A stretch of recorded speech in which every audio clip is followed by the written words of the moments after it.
네,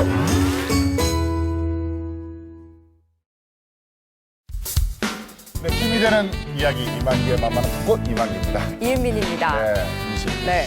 1년 중에 가장 아름답고 예쁜 계절이 지금이 아닌가 싶습니다. 저도 그렇게 보통 졸업 사진을 찍을 때 보면은 5월달에 많이 찍거든요. 네. 근데 요즘은 가을에도 졸업 사진을 많이 찍는다고 그래요. 네, 맞습니다. 그리고요, 졸업 앨범을 활짝 웃고 찍은 사람이 그렇지 않은 사람보다 훨씬 더 즐겁고 행복하게 살고 있다는 조사 결과가 있다고 하더라고요. 이럴 줄 알았으면 저도 좀 더 많이 웃고 찍을 걸 좀 후회가 됩니다. 그렇습니다. 네. 그만큼 웃음이 우리 일상생활에 긍정적인 힘이 된다는 이야기가 되겠죠. 네. 그래서 이만기의 만만한 토크 시청하시는 우리 여러분들도 오늘 아침에 좀 한박 웃음을 한번 웃어보시기 바랍니다. 네, 뭐 웃을 일이 있어야 웃지라고 생각하시는 분들도 많으실 텐데요. 그런 분들은 오늘 이야기 한번 들어보시기 바랍니다. 절망을 희망으로 바꾼 긍정의 힘, 김창수 희망 아카데미 김창수 대표와 함께합니다. 안녕하십니까? 안녕하세요. 반갑습니다. 네.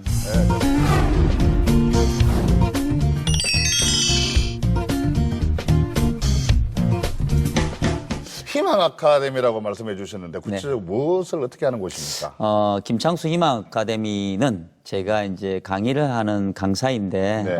제가 개인 사업자를 내었습니다. 그러니까 네. 강의계에서는 구멍가게고, 예, 크게 한번 성장할 꿈을 가지고 네. 올해 2월 달에 설립한 제 개인 사업자입니다. 개인 사업인데 강의만 전담으로 하는 네, 그렇습니다. 업체를 내서 예, 이렇게 한다. 저도 예. 강의를 많이 다니는데요. 예, 예. 저도 그럼 개인적으로 이렇게 업체를 저는 학교가 있으니까 안 되는구나. 예. 개인 사업자는 안 되는구나. 예. 네, 보시니까 또 강사로서 굉장히 이제 많은 수상을 하셨더라고요. 예, 예, 예. 2015 한국 HRD 대상 명강사 대상 수상하셨고 네. 또 대한민국 최초로 천회 희망 특강 기록, 천회 천회요. 무려. 네. 네. 그리고 2015 대한민국 최고 기록 인증서를 수상할 만큼 아주 명강의로 유명하시다고 들었어요. 강의 주제는 어떤 게 많을까요? 저는 이제 뭐 희망 특강, 동기부여, 웃음 치료, 스트레스 관리, 학부모 특강, 명강사 기법 이렇게 여러 가지 하는데 네. 뭐 결혼하고 애 놓는 거 빼고는 강의를 다 합니다. 아유, 근데 왜 그 부분은 좀 빼신 거예요? 아직 못 해본 거라서 그렇습니다. 그럼 주로 많은 이 대상들 있지 않습니까? 예, 뭐 예. 기업을 대상, 또 청소년 대상, 여성 대상, 노인 대상, 막 이렇게 대상들이 많은데 주로 어떤 대상을 가지고 강의를 많이 하시는 거예요? 저는 초등학생부터 할머니, 할아버지까지 공무원에서 일반 사교까지 다 하는데 제 강의에 주로 관심을 가져주시는 분들은 좀 소외된 분들, 또 감수성이 풍부한 분들, 여성분들 이렇게 관심을 많이 가져주시고요. 그래서 그분들께 강의할 때가 제일 저도 신바람이 나는 게 많습니다. 요즘 그 시대가 약간 또 가을이고 이러다 보면 좀 맞아요. 우울하지 않습니까? 그래서 이런 분야의 강사분들이 상당히 인기가 높을 되게 수밖에 많아요. 없죠. 네. 저희들 하는 강사의 그 강의 내용은 그렇게 좀 따분하고 네. 근데 이렇게 좀 인문학적이고 네. 좀 이런 분들 참 인기가 많은데 그 중에서도 대한민국에서 명강사로 이렇게 인정받으신 인정을 분이. 받으려면 예. 뭔가가 좀 남다르고 맞아요. 좀 인정을 받는다는 이야기인데 예. 그러니까 그 강의가 주로 어떤 내용이 있길래 그 그래, 인기는 뭐 이유가 뭐라고 생각하십니까? 명강의라고 말씀해 주셔서 감사드리고요. 명강의는 이렇다고 합니다. 그러니까 남의 이야기가 아니라 자신의 이야기, 자신의 이야기인데 진정성 있는 스토리를 가지고 들어보니까 재미가 있더라는 거죠. 근데 거기에 또 감동까지 있고 감동의 호기심까지 있으면 된다고 하는데 저는 남의 이야기를 하는 것이 아니라 저의 이야기, 살아있는 이야기를 하다 보니까 사람들이 공감해 주시는 것 같고요.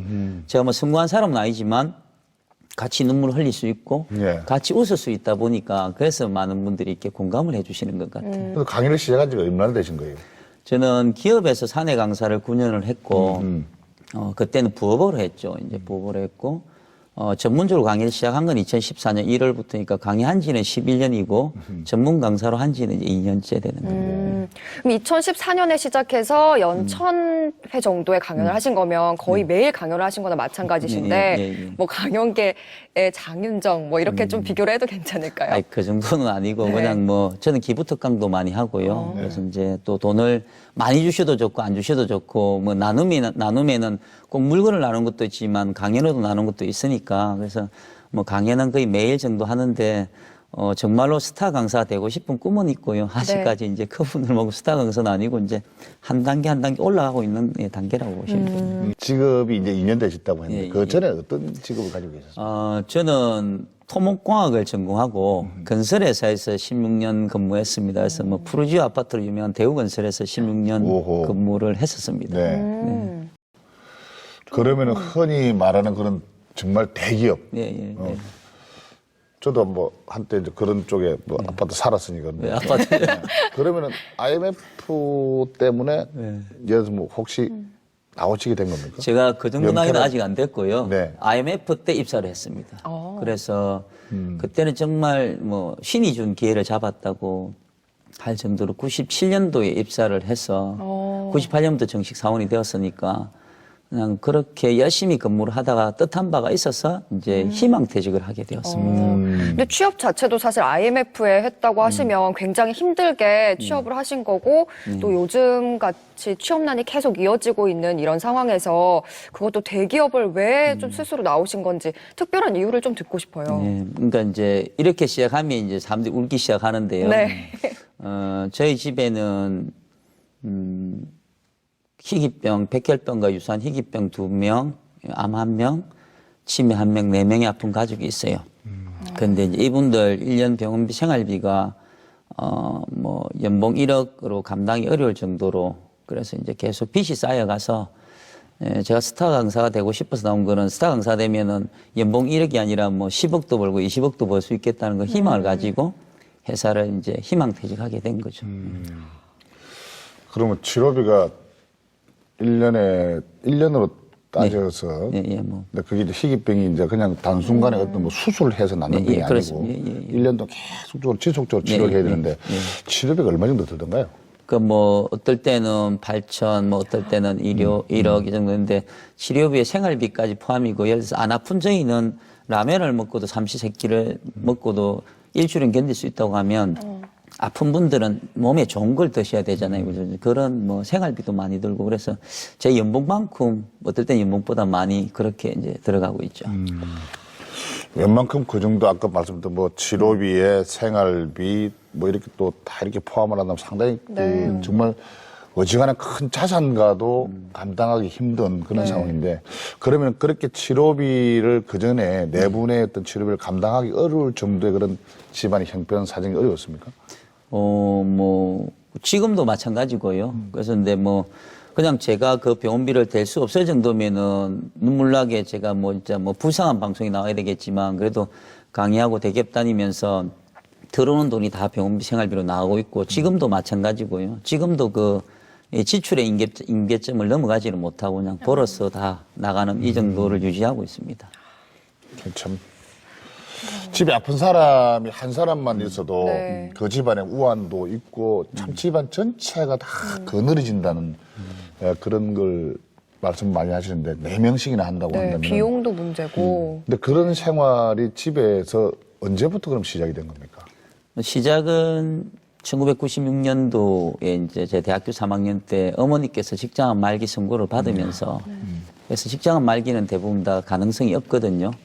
근데 그 어머니를 제가 대학 생활을 거의 이제 포기하다시피 해가지고 어머니를 이제 살려냈죠. 그래서 재발도 수도 없이 했고 뭐 그렇지만 아직까지 살아있는 게 감사드리고 96년도에 직장 말기 판정을 받으셨는데 올해 2015년도니까 20년 동안 살아계신 거 아닙니까?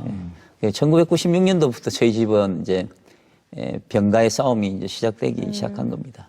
시작이 이제 대학생 때라고 하셨는데 그때가 사실은 자신의 미래를 좀 고민을 가장 많이 할 때잖아요. 네, 예, 예. 그런 고민과는 어떻게 하셨는지. 네. 그러니까 저도 뭐 지방대학교를 다녔지만 나름 뭐 공부를 좋아하고 떠나서 성적은 좋았습니다. 그래서 저도 이제 교수님처럼 공부를 열심히 해서 교수가 되고 싶었어요. 왜냐하면 넥타이 메고 막 너무 멋있어 보이잖아요. 그죠? 그래서 교수가 되고 싶었는데 어머니 병원비 생활비가 많이 들어가니까 이제 대학원 진학을 포기하고 그때 이제 기업의 길을 들어가게 된 거고요. 친구들은 네가 교수 안 하면 누구 하노? 막 이런 식으로 했지만 그래서 저는 냉정하게 이제 돈벌이를 하겠다.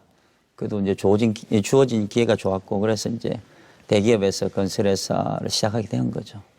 그러면 어머니가 처음에 이제 암에 걸려셔가지고 투병 생활을 하셨고 예, 예. 그 뒤로 뭐 나머지 세 분들이 이렇게 예, 예. 계속 아팠다는 이야기입니까? 예, 그래서 2002년도 한일 월드컵으로 대한민국이 이제 막 희망으로 젖어 있을 때 저희 집에는 동생이 코피가 나면 멈추지를 않는 겁니다.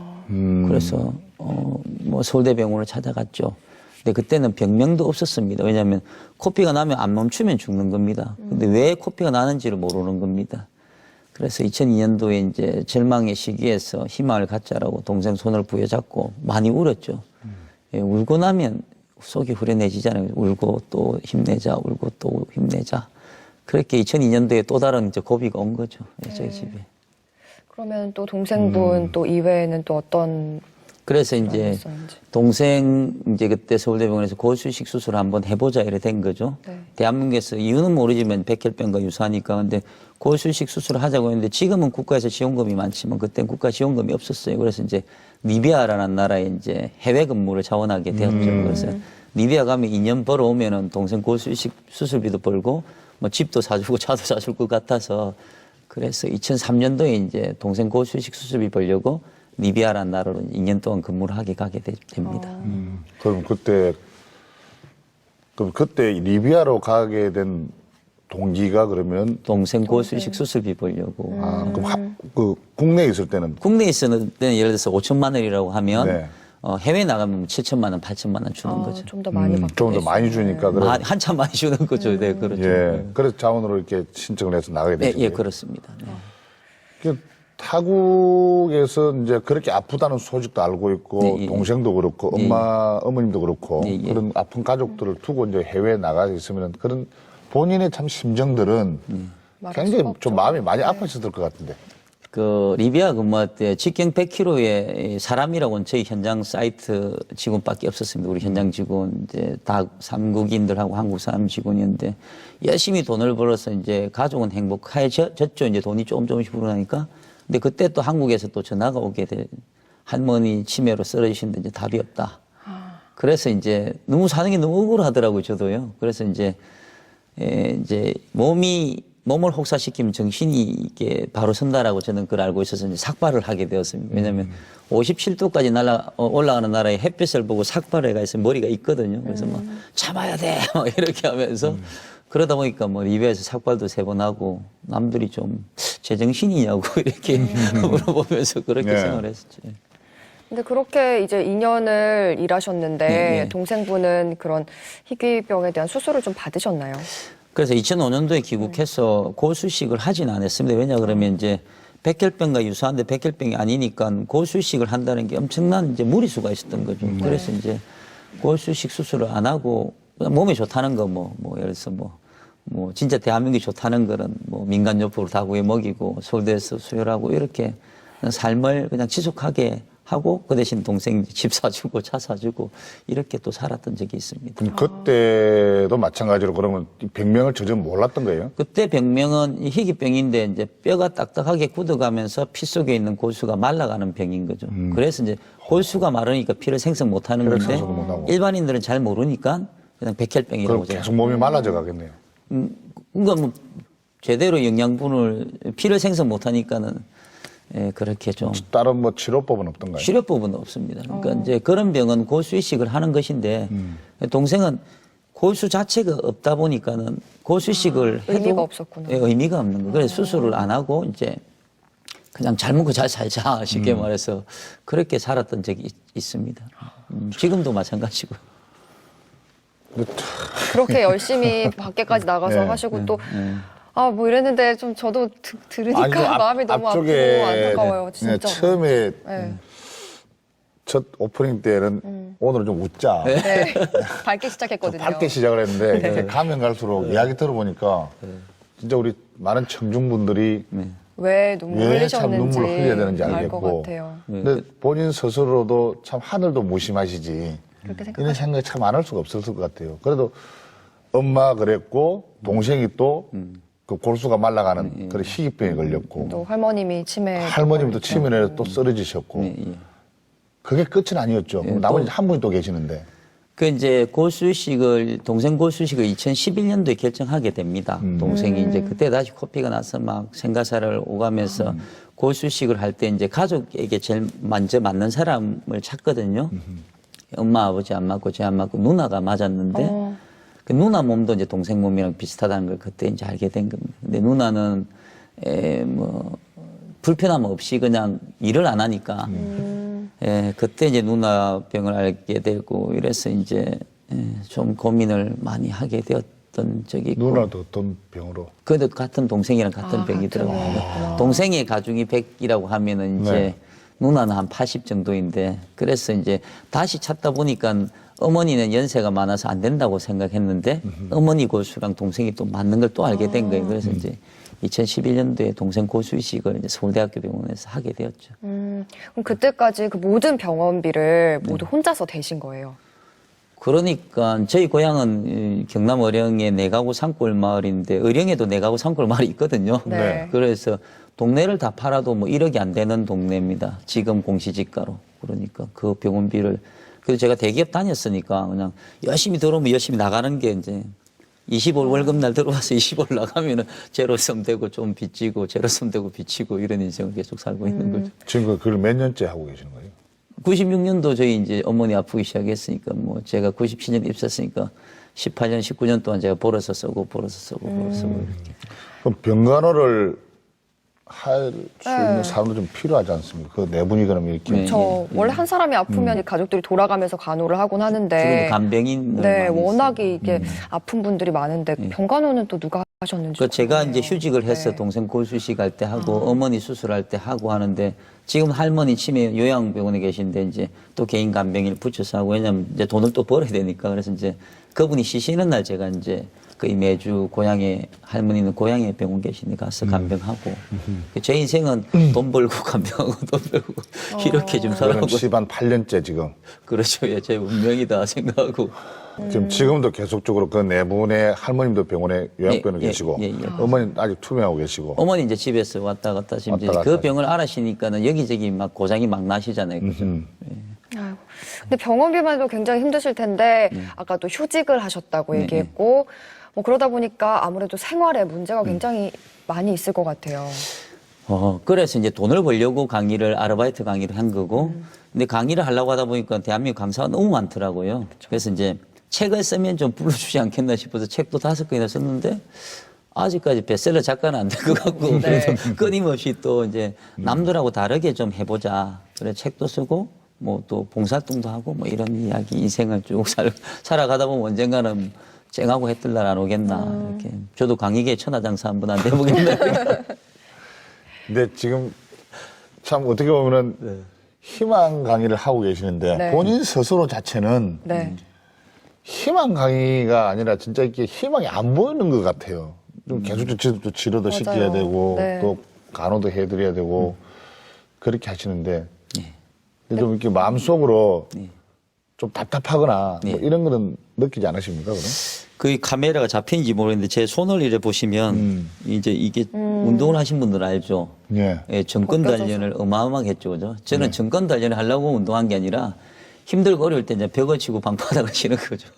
견뎌야 돼, 견뎌야 돼, 견뎌야 돼. 그래서 20년 전에 젊을 때 친 주먹이 아직까지 이래 있습니다. 그래서 남들이랑 악수할 때 항상 손등이 안 보이게 이렇게 악수를 하는데 그래서 저는 제 스스로를 그냥 이렇게 자학하는 것이 아니라 참아야 돼, 참아야 돼, 참아야 돼, 견뎌야 돼, 견뎌야 돼.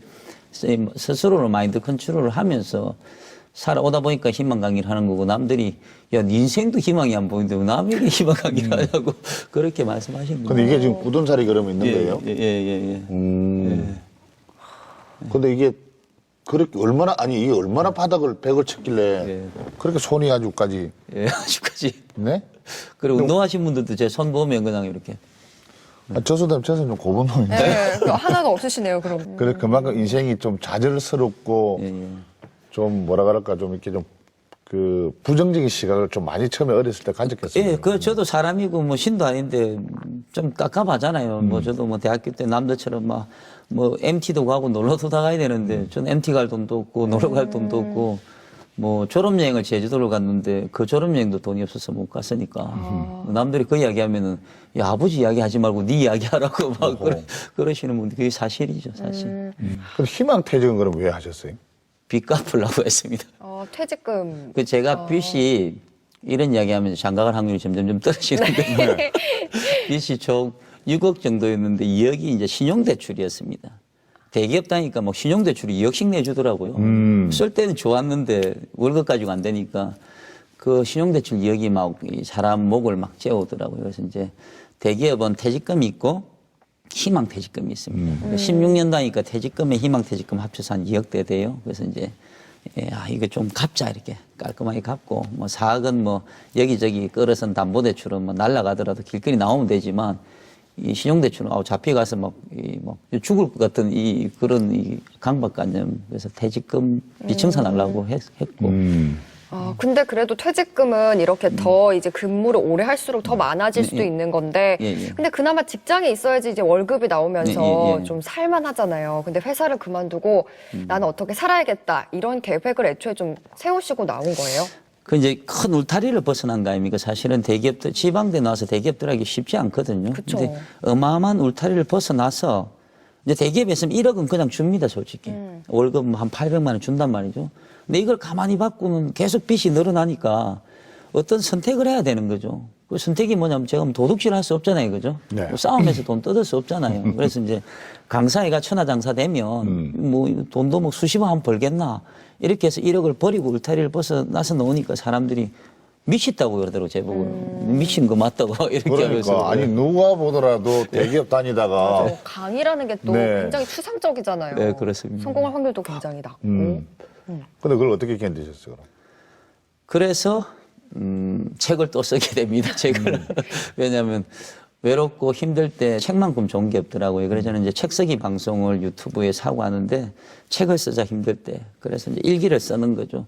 일기를 써서 자기가 책상스럽게 넣어놓으면 자신의 일기지만 그걸 출간하면 저자가 되는 거거든요. 그래서 이제 힘든 걸 일기를 쓰자 이래가 책도 쓰고 또 산에도 가고 뭐 나름의 이제 비법은 스스로 제 혼자 이겨내야 되니까 그냥 산에 가고 책 쓰고 산에 가고 책 쓰고 강의하고 이렇게 뭐 한 작년에 1년을 버텼던 거죠. 물론 심적으로는 좀 책을 보면서 이제 감동을 받으셨으니까 이제 쓰는 것도 심적으로 도움이 되겠다 생각하셨겠지만 경제적으로는 좀 어떠셨어요? 책을 써서. 저는 책 내면 다 베스트셀러 작가 되는 줄 알았어요. 근데 제가 토목과를 나왔더라고요. 네. 책에 대해서 공부를 한 건 아니잖아요. 근데 저는 이렇게 생각했습니다. 우리 인생이 공부를 해서 사는 게 아니듯이 책도 우리의 살아가는 이야기를 내자. 언젠가는 내 책이 베스트셀러가 될 거다. 그래 생각하면서 이제 스스로 이제 만족을 하는 것이지. 당장 결과는 없는 거죠. 현재 진행형이니까. 그래서 언젠가는 만 되겠나. 언젠가는 그 불특정한 나를 위해서 그냥 언젠가는 이란 말을 희망을 붙이니 언젠가는 희망이겠지. 언젠가는 그 희망이 현실이 되겠지. 이렇게. 그렇게 살고 있는 겁니다. 이게 내가 하는 일이 네. 보통 그렇죠. 내가 이게 될까 말까 이렇게 좌절하시는 분들, 고민하는 분들도 있는데 비해서 우리 김창수 우리 저 대표님은 보니까 좀 늘 긍정적인 생각, 될 거야, 잘 될 거야. 근데 지금 책을 많이 내셨잖아요. 5권 냈어요. 5권 냈지 않습니까? 예. 그 중에서 가장 많이 팔린 책이 뭐였습니까? 많이 팔린 책은 10년의 기다림인데요. 10년의 기다림. 그럼 동생- 제목이 있다면 10년의 기다림? 몰입한 인생, 그리고 뭐 사랑의 운명이다. 요 3권 정도 제가 추천하는데 10년의 기다림 때문에 모 방송국에 출연했습니다. 정말요? 지방 방송국에. 네. 그래서 아주머니들이 많이 사주셨어요. 그래서 2만 권 정도 팔리면 베스트셀러 작가 반열에 올라가거든요. 그럼 운명이 바뀌는데 토목과 나왔더라고요. 그래서 2만 권은 안 팔리고 4세 정도 나갔으니까 한 13,000~14,000권 정도. 오, 거의 많이 비슷하게 팔렸네요. 나가셨는데요. 근데 2만 권 팔렸으면 빚을 빨리 갚았을 건데 네. 제가 여기 출연하려고 아직까지 베스트셀러 작가가 아니에요. 근데 토목과 나오셨잖아요. 책에 대해서는 아무것도 모른다고 하셨는데 출판에 어떤 도움을 주신 분이라든지 그런 이제 판로는 어떻게 좀 열게 되신 거예요? 처음에는 책을 출간한다고 찾아갔을 때 이것도 책이냐고 막 집어 던지시더라고요. 2007년도 원고를 들고 출판사에서? 갔는데 제 돌이켜 세운 건 책은 아니었는데 네. 저는 책에 공부를 안 했으니까 그냥 뭐 남의 이야기 막 이렇게 막 짜집게 갔더니 그래서 그 첫 번째 책이 2009년도에 나오게 됐는데 나오게 된 것은 거기 이미지 메이킹을 동문 수학하신 분이 계신데 그분 남편이 출판사를 하시더라고요. 그래서 불쌍하니까 저 책 좀 내주라 이래가지고 그래 책을 내고 나니까 이제 이게 책에 대한 흐름을 알겠더라고요. 어떻게 책을 내면 되겠다. 그래서 그분께 아직도 감사한 마음으로 생각합니다. 그럼 지금까지 한 1,000회 정도를 강의를 하신다고 하는데 지금도 그럼 그렇게 많은 강의가 들어오고 있습니까? 사람들이 이제 요즘 SNS를 통해서 많은 사람들 경험하잖아요. 그죠? 근데 많은 사람만큼 제가 그 진짜 유명한 분만큼 유명하지는 않지만 옆집 아저씨 같지만 재밌게 하고 옆집 아저씨 같지만 눈물 나게 하고 옆집 동생 같지만 스토리가 있다고 하니까 강의는 거의 뭐 자주 나갑니다. 그 대신 뭐 기부도 하고 돈도 받고 하는 경우도 있고 꼭 돈 벌고 강의하는 건 아니더라고 해보니까. 네. 그럼 그런 강의들 강연 회사에서 다 연락이 오는 겁니다. 강연 회사도 그렇고 직접 이제 방송을 보고 오시는 분도 계시고요. 또 인터넷을 보고 이렇게 연락 오시는 분도 계시고 고객은 다양하더라고요. 네. 예, 고객은 5천만 대한민국 국민이 고객이라는 생각으로 열심히 하고 있습니다. 네. 혹시 그럼 강의하다가 기억에 남는 분들이라든지 그런 게 있을까요? 그런 분들? 어떤 분 주로 이제 가족 중에 아픈 분이 계신 분들이 문자가 옵니다. 아. 그래서 뭐 선생님 말, 강사님 말을 들으니까 우리 집에 아픈 사람이 한 명 있는데 오늘부터 희망을 가지겠다고 그런 문자 받으면 저도 눈물이 나죠. 아, 힘이 나시겠어요. 예, 공감을 네. 이게 그 눈물은 공감의 눈물이고 제 힘을 살아가는 밑거름이 되는 우물 같은 존재라고 그렇게. 근데 이렇게 강의를 하고 책을 쓰셔서 돈을 탁 벌면 자신에게 쓰는 것도 아니고 또 온전히 가족을 부양하고 계시는데 근데 좀 운명이라는 말을 아까 쓰시더라고요. 예, 예. 그런 운명에 대해서 가족을 원망하거나 이렇게 해보신 적은 없으세요? 저도 철 들기 전에는 이제 원망도 많이 했는데 제가 아까 막 주먹 막 때리고 했잖아요. 네. 왜 이런지. 근데 사람이 철 드니까는 받아들여야 될 운명이다. 주위 어머님들이 그러잖아요. 운명이다. 이렇게 생각하고 사시잖아요. 그죠? 그래서 저는 뭐 아직 부모는 못 되었지만 그냥 혼자 살면서도 아, 제 가족 지켜야 되는 게 제 운명이다. 철 들기 전에는 저도 질풍노도의 시기가 있었지만 철 들고 나서는 희망으로 걸어가는데 단 한 번도 흔들림 없이 걸어가고자 노력하고 있습니다. 참 효자네. 네. 효자고. 근데 그렇게 가족을 혼자서 그럼 형제가 남자 누나 하나, 남동생 하나. 남동생 하나 그렇습니까? 네, 네. 그런데서 이제 본인 스스로 가운데서 이제 네. 이렇게 어떻게 마지 노릇을 또 해야 되는 그런 상황이 됐는데 뭐 방금 또 이렇게 뭐 절망을 하지 않았다고 말씀하지만 진짜 속 깊은 속에서는 예. 좀 그렇게 내가 왜 이럴까? 좀 이렇게 좀 한탄도 해보고 절망도 해보고 솔직히 그런 게 없다고는 제가 볼 때는 안 느껴지거든요. 그래, 제일 좋은 치유가 요즘 웃음 치료가 막 뜨는데 웃음 치료보다는 울음 치료가 더 좋거든요. 실컷 울게 하는 건데 이거는 이제 1대 다로 강의를 하는 게 아니라 소수 뭐 1대 1대 3으로 하는데 저도 사실은 혼자서 많이 웁니다.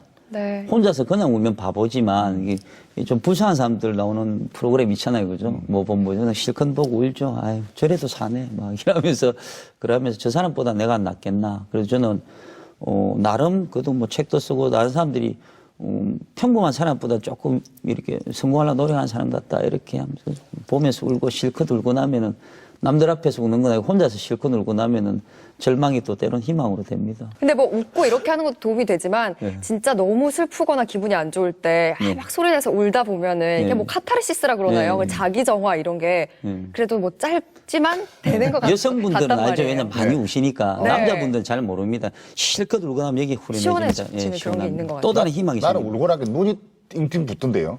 많이 우셔서 그렇습니다. 짧고 굵게. 왜 우신 거예요? 왜 우신 거예요? 석양을 바라보고. 석양 바라보고 이제 이 생각 저 생각 하다 보면은 그래 때로 야 이게 내가 갱년기가 왔나 아, 이런 그러- 것도 했거든요. 그러네요. 네. 감수성이 풍부하셔서 네. 그렇고요. 그 눈물을 흘릴 때 이제 눈물만 흘리면서 글을 한번 써보세요. 그러면 대한민국 최고의 시인이 될 수 있습니다. 천하장사 이만기가 쓰는 시의 노래 이렇게 딱. 다음 직업으로 또 하시면 되겠어요. 대박 나시면 저도 어떻게 기사로 이렇게. 예. 이렇게 뭐 그러니까 뭐 이렇게 가끔은 또 울기도 하시면서 이제 가족을 부양하시는데 그래도 사실 모든 가족분들이 우리 대표님만 바라보고 있는 실정이잖아요. 네, 근데 예, 이제 고마움도 많이 표시를 하시겠어요, 가족분들이. 그렇죠? 네, 뭐, 저도 짜증을 내고, 네. 가족들도 짜증을 내고 할 때도 있는데, 저는 이래 생각합니다. 뭐, 저희 가족들은 아파서 하루하루 살아가는 게 숨 막히잖아요. 그죠?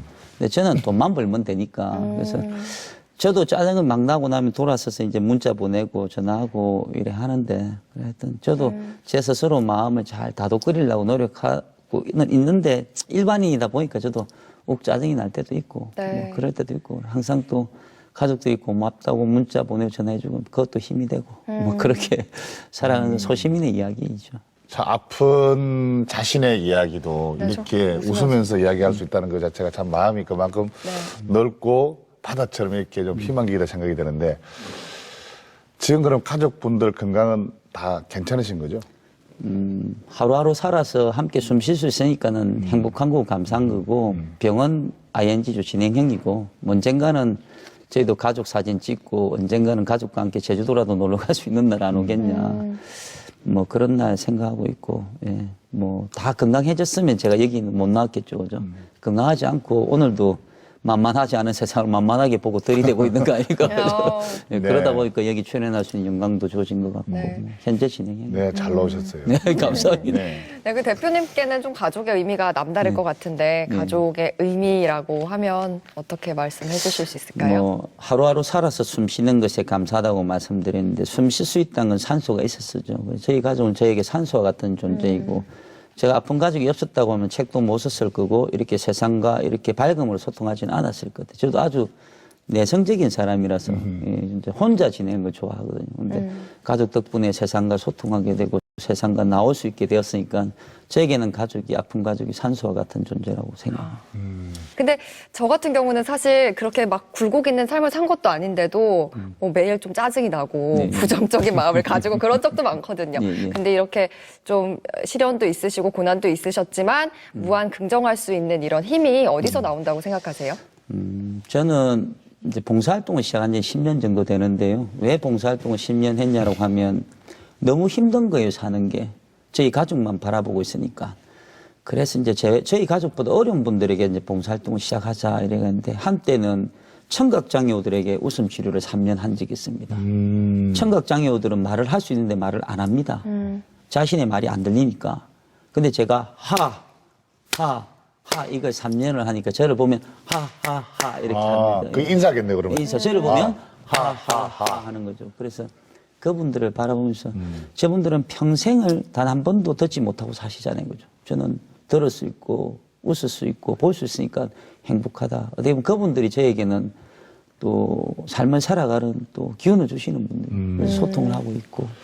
근데 희망을 어떻게 보면 이렇게 내가 진정으로 강이나 네. 또는 그 동생이나 누나나 엄마의 어떤 치료에 그래서 힘을 찾는 것이 아니라 오히려 나보다도 더 힘든 예, 예. 그런 삶 속에 계신 분들을 보고 나서 내가 오히려 희망을 가지신다는 네. 말씀이시잖아요. 예, 그렇습니다. 감사함을 느끼고. 네, 감사함을. 네. 살아있는 것 자체에 감사하다고 느낄 수 있다는 건 자신보다 낮은 것을 바라봐야 되지 높은 것을 바라보면 평생 죽을 때까지 원망하다 죽는 거잖아요. 그러네요. 좋은 말입니다. 예. 예. 네. 그리고 대표님의 직함 중에서요, 네, 또 네. 대한적십자사 혈액관리본부 홍보위원 네, 있더라고요. 헌혈은 좀 가족 때문에 시작을 하신 건가요? 저도 이제 군대에 있을 때 한번 헌혈하고는 안 했는데, 네. 이제 저희 집에도 2주에 한 번 또는 매주 한 번 남의 피를 받아야 살아갑니다. 우리나라 이제 의술이 발전해서 뭐 인공팔 다리는 만들지만 피는 못 만들거든요. 그래서 이제 마음을 고쳐먹고 이제 진짜 죽기 살기로 헌혈해서 이제 126회 헌혈을 하게 되었던 거죠. 근데 네. 저 같으면요. 네. 저도 이제 어찌됐든 뭐 부모님들 또 형님들 이렇게 병원 수발을 좀 많이 해봤는데 사실 그렇게 많이 병원 가보고 이러면 병원 그 근처도 사실 가기도 싫고 왜 병원의 그 양냄새도 맡기 싫거든요. 근데 그런 걸 보면은 참 우리 대표님은 그나마 참 대단하신 어떤 그 열정과 그 효자이신 것 같습니다. 꼭 그런 것만은 아니고요. 보이는 게 전부는 아닌데 저도 사실은 응급실에 가면 심장이 막 두근두근하고 주사바늘 지금도 못 봅니다. 초등학교 때 주사 안 맞으려고 도망다니고 이랬는데 그래서 헌혈할 때 겁이 나도 가족 살려야 되니까 누군가 헌혈을 해주기 때문에 동생도 그 피를 받고 살잖아요. 그럼 저도 누군가를 위해서 헌혈을 해야 되잖아요. 그래서 이제 선글라스를 끼고 헌혈을 합니다. 그러니까 싸움할 때 이게 보이는 게 없으면 무섭지 않대잖아요. 그래서 사람들이 술을 먹고 싸운다. 겁이 없으니까. 저는 선글라스를 끼고 헌혈하는 거죠. 남들은 폼 잡는다고 그러는데 선글라스 끼고 절대 바늘 보지 않습니다. 이렇게. 1시간 동안 고개 돌리고 그렇게 해서 그 트라우마를 이제 극복하려고 하는데 그 트라우마를 극복하는 게 쉽지는 않더라고요. 지금도 126회 헌혈을 했지만 헌혈 끝날 때까지 주사바늘 보지는 않습니다. 지금도 그러면 우리나라 분들이 좀 헌혈하는 데에 좀 이렇게 좀 적극적으로 하시는 것 같아요? 아니면 조금 소극적으로 이렇게 헌혈에 임하시는 것 같아요? 우리 대한민국 국민이 5천만 명인데 헌혈자 수가 300만 명 정도 됩니다. 그럼 뭐 10%가 안 되잖아요. 그죠? 6% 정도. 그러니까 100명에 6명만 헌혈을 하고 나머지는 헌혈 안 하는 거죠.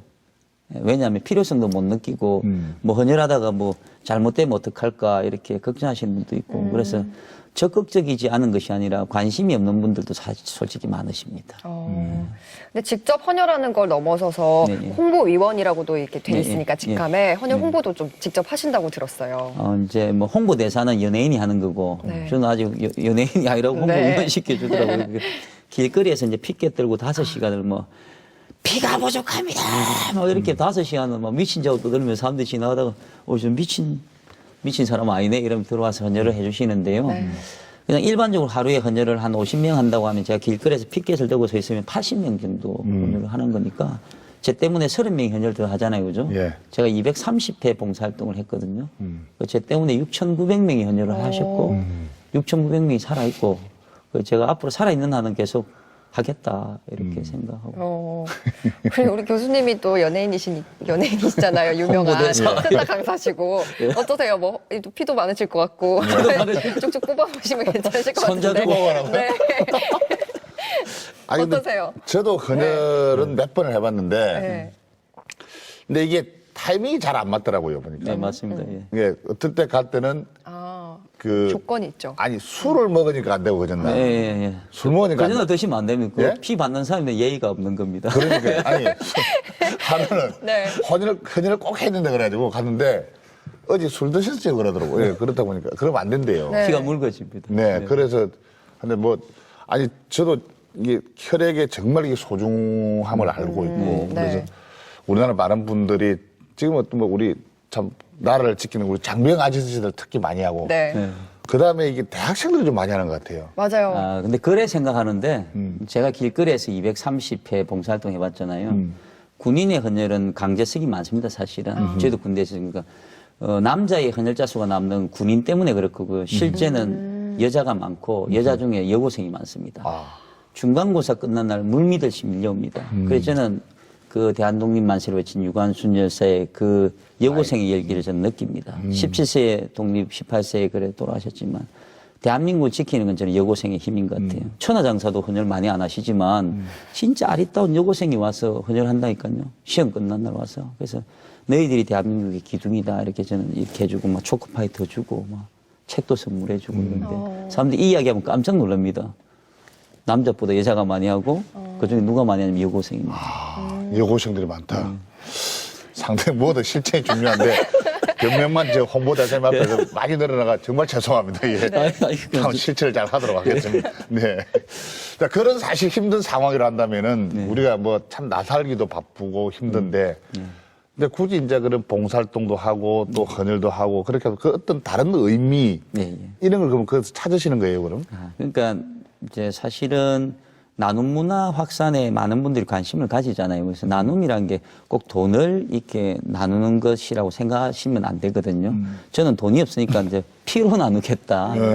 돈이 없으니까 길거리 헌혈 홍보를 하겠다. 돈이 많은 분은 돈을 나누시라 이거죠. 사과가 많은 분은 사과로 나누시면 되고.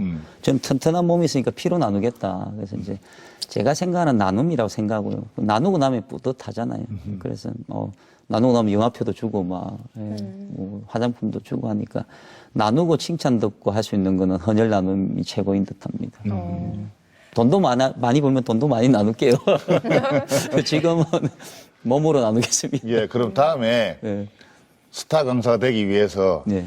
저한테 이제 강의도 문의가 많이 들어오거든요. 예, 예. 그러면은 제가 나눠드리려고요? 저도 나눠드릴게요. 아이, 감사합니다. 오늘 훈훈하네, 보면서 훈훈해. 이거 보면서 지금 국민들 앞에 약속하신 아니 건데. 진짜요. 진짜 제가 이렇게 이만기 만만한 토크를 진행을 해보면서 참 이분과 같이 이렇게 한번 토크쇼를 한번 했는데 이분의 이야기를 오히려 한번 들려주시는 게 저는 시간이 이제 스케줄 안 맞으면은 반드시 제가 예, 아, 이게 감사합니다. 성사람 시켜드리도록 네 그렇게 하겠습니다. 갑자기 부자 되는 거 아닙니까? 저도 그러면. 아니 왜 생각이 그것도 나눠달라고 하시니까. 좀 보면 너무 가슴이 따뜻한 분이 말씀해 주시니까 맞아요. 저도 뭔가를 좀 해드려야 되겠다는 네. 그런 생각이 참 드네요. 아유, 말씀만으로도 나눔을 이미 막 받은 것 같습니다. 네, 그리고 진지하게 딱 묻고 싶은 게요. 대표님이 지금 행복하신지 네, 궁금해요. 제가 이제 희망 특강을 하고 나면 항상 그런 질문을 하시더라고요. 그래서 고민을 많이 하다가 이제 요즘 이런 대답을 하고자 합니다. 자본주의 세상에선 돈을 많이 가진 자가 대부분 성공한 사람이라고 말을 할 수 있습니다. 왜 자본주의이기 때문에. 근데 저는 자본주의 사회에서 돈을 많이 가지지 않았으니까 아직 성공하지는 않았습니다. 하지만 또한 우리나라 민주주의죠. 누구나 자신의 소신을 당당히 이야기할 수 있는 민주주의인데 저는 자신의 소신을 제 이야기를 당당히 하고 박수갈채도 받고 돈을 버니까는 그런 측면에서 이미 성공했다고 말씀드릴 수 있을 것 같습니다. 네, 지금 우리 김창수 대표님까지 그렇게 따뜻한 사회, 희망적인 사회가 만들어져야 되는데 사실 사회는 또 이렇게 나오면 냉정하고 냉혹하지 않습니까? 맞아요. 근데 솔직한 이야기로 대표님께서 희망적인 것만으로도 우리 이 세상을 살아갈 수가 있을까요? 그런 질문도 사실은 간혹 받습니다. 희망 요즘 다 살만한데 희망 그 진보한 이야기 아니냐. 저는 이렇게 생각합니다. 우리가 옛날에 밥을 이만하게 먹었잖아요. 그죠? 영양분이 없었으니까 요즘은 밥을 요만큼 먹어도 살 수 있습니다. 하지만 인류가 살아있는 한 밥은 있어야 되듯이요. 희망은 저희가 살아가는 밥과 산소와 공기 같다고 저는 생각합니다. 옛날에는 희망이 이만큼 필요했다고 하면 내가 성공하면 희망 크기가 좀 줄어들겠죠. 하지만 지금 성공하지 않은 사람들은 열심히 하면 크기가 커질 거고 우리 인류 역사가 존재하는 희망은 있어야 되고 희망은 결코 진보한 이야기가 아니라고 생각합니다. 이 방송을 들으시는 분이 희망이 아직도 진보하다고 생각하시면 지금부터 이 방송을 보시고 좀 마음을 고쳐먹으면 대한민국이 정말 나눔으로 희망이 가득한 따뜻한 대한민국 되지 않겠느냐 하는 생각을 합니다. 가족의 어떤 부양, 또 뭐 이런 여러 가지 어떤 사회에 그렇게 힘들게 오시면서 과연 지금까지 내 삶은 네. 성공적이라고 생각하십니까? 굴곡도 많았었는데요. 질풍노도의 시기도 있었고 그래도 저는 살아있는 오늘이 어떤 분은 어제까지 살다 간 그분들이 겉으로 원했던 내일이지 않았습니까? 오늘 살아있고 또 이렇게 좋은 프로그램이 나올 수 있다고 하면 성공한 거라고 믿고요. 그리고 남들 앞에 손가락질 받는 거 있잖아요. 이렇게 천하장사가 미녀 아나운서님이 저를 향해서 수십 많은 질문을 해주시고 제가 그 질문을 감사한 마음으로 받는다고 하면 행복한 일이죠. 행복한 일이고 성공한 거죠. 네.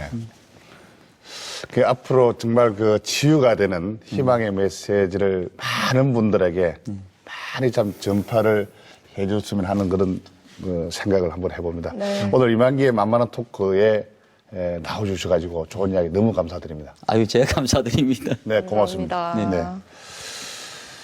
네, 불행은 부르지 않아도 오는 것이지만 행복은 꼭 노력을 해야만이 온다는 것 참 공감되는 말입니다. 네, 최고의 영양은 음식이고 최고의 보약은 웃음이다라는 말도 있습니다. 보약 드신다는 생각으로 오늘 하루도 크게 웃어보시기 바랍니다. 네, 이방기의 만만한 토크는 여기까지입니다. 아주 정치가 좋은 가을 한기 마음껏 느끼시기 네. 바랍니다. 다음에 뵙겠습니다. 감사합니다. in my place, in my